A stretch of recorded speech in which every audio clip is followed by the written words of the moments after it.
Je suis le bon berger qui donne sa vie pour ses brebis.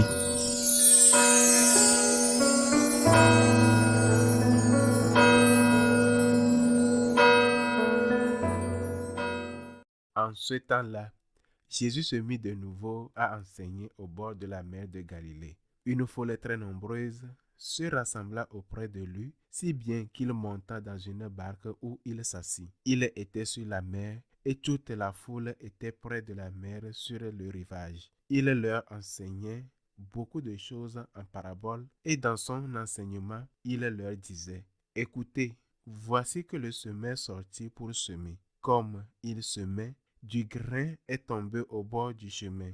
Les oiseaux sont venus et ils ont tout mangé. Du grain est tombé aussi sur du sol pierreux où il n'avait pas beaucoup de terre. Il a levé aussitôt parce que la terre était peu profonde. Et lorsque le sol s'est levé, ce grain a brûlé. Et faute de racines, il a séché. Du grain est tombé aussi dans les ronces. Les ronces ont poussé, l'ont étouffé et il n'a pas donné de fruits. Mais d'autres grains sont tombés dans la bonne terre. Ils ont donné du fruit en poussant et en se développant et ils ont produit 30, 60, 100 pour un.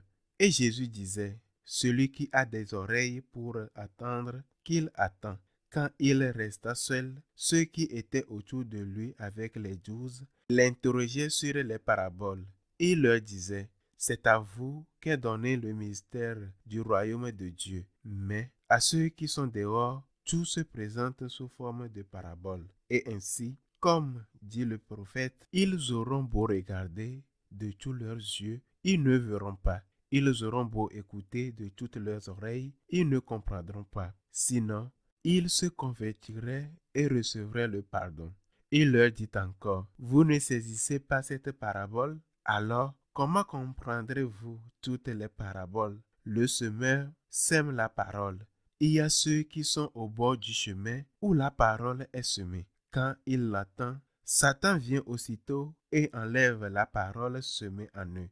Et de même, il y a ceux qui ont reçu la semence dans les endroits pierreux.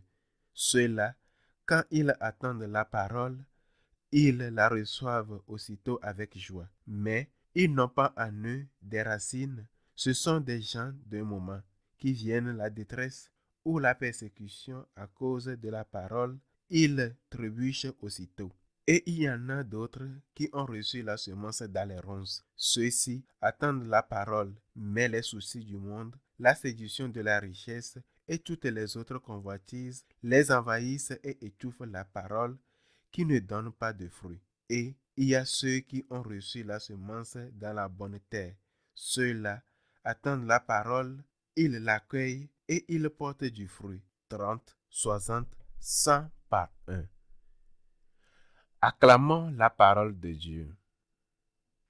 Quelle faute à la terre d'avoir des pierres, d'être au bord du chemin ou d'être envahi par des ronces. Dans la terre de mon père, là où il est né, dans la province d'Avila en Espagne, les souvenirs que j'ai de mon enfance sont ceux d'un sol fait presque uniquement de roches. Pendant de très nombreuses générations, les paysans ont patiemment retiré les pierres des champs et avec cette pierre, ils construisaient des murs d'environ 1 mètre de hauteur pour délimiter les parcelles. Une fois cette terre débarrassée des pierres, on pouvait enfin la labourer, la semer et récolter. Autrement dit, cette terre avait besoin d'aide.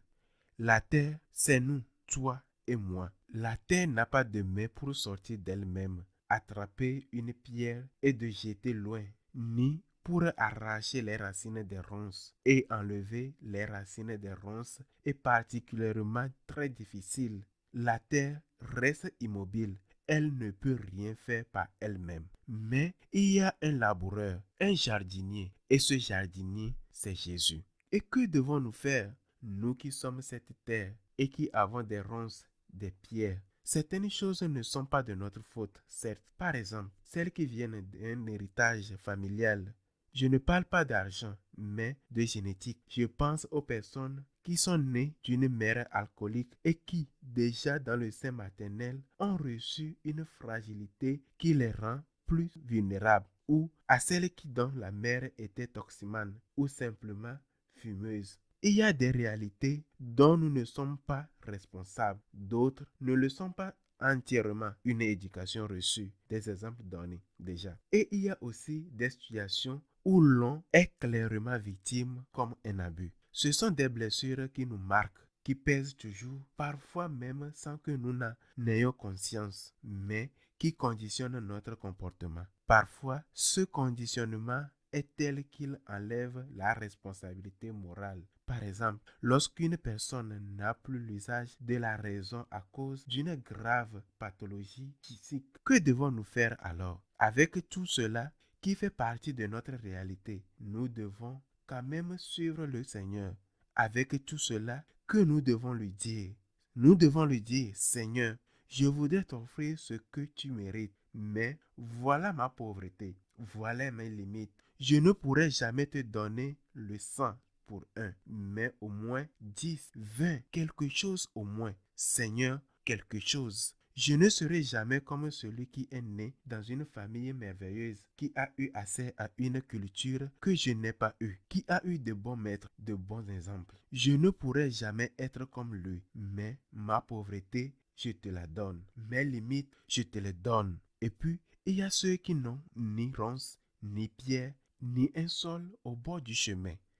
Que doivent-ils faire alors? Donner le sang pour un, rendre grâce au Seigneur, dire au Seigneur, Seigneur, j'ai été tellement béni, j'ai une famille, mon pays, les opportunités que j'ai eues, les amis, les maîtres, la santé que j'ai été tellement béni que je ne peux même pas me comparer à celui qui n'a pas eu tout cela, qui n'a pas eu les mêmes chances. Si je dois me comparer, Seigneur, je dois me comparer à moi-même. Quand on a une bonne terre, même si aucune terre n'est pas parfaite, on doit porter du fruit. Pourquoi? Pourquoi est-il nécessaire de porter du fruit? Parce que celui qui a beaucoup reçu, on demandera beaucoup. À celui qui l'en a donné 10, on demandera selon ses 10. À celui qui l'en a donné 100, on demandera selon ses 100. La reconnaissance pour ce que nous avons reçu doit nous pousser à donner le maximum possible et à ne jamais juger personne. Que sais-tu de l'histoire de cette personne? Ne juge pas, ne te compare pas, ne te crois jamais supérieur. Tu peux juger les actes, mais pas la personne. Laisse à Dieu cette tâche. Lui seul connaît le fond de notre âme. Mais examine-toi toi-même, mon frère. Examine-toi toi-même, car il y en a beaucoup. J'en connais tant qu'ils s'enthousiasment, qui débordent d'élan, qui un jour sont prêts à conquérir le monde. Et très peu de temps après, tout est passé. Il ne reste plus rien, ni un seul. Il en va de même pour la vocation. Beaucoup d'enthousiasme. Dès qu'il arrive une petite difficulté ou une période où le Seigneur se retire, il ne t'abandonne pas. Il se retire pour voir comment tu réagis. Et d'un seul coup, tout s'écoule. Si l'on ne te porte pas dans ses bras, si tu ne ressens pas constamment quelque chose, alors tu dis, j'ai perdu ma vocation. Nous avons beaucoup reçu, nous devons beaucoup donner. Et si nous n'avons pas reçu autant, alors donnons selon ce que nous avons reçu. Mais demandons aussi à ce Christ jardinier, à ce Christ laboureur de venir dans notre terre et laisse-le venir par la prière, par l'Eucharistie, par la confession. Laissons-le enlever les racines du mal, retirer les pierres qui nous étouffe, nous aider à vivre dans la pureté, sans ambition désordonnée, sans avidité. Ainsi, avec son aide, avec la grâce et avec notre collaboration, nous pouvons porter du fruit, des fruits abondants, le 100 pour un, au moins le 60 pour un, le 30 et même le 10 pour un. Qu'il soit ainsi.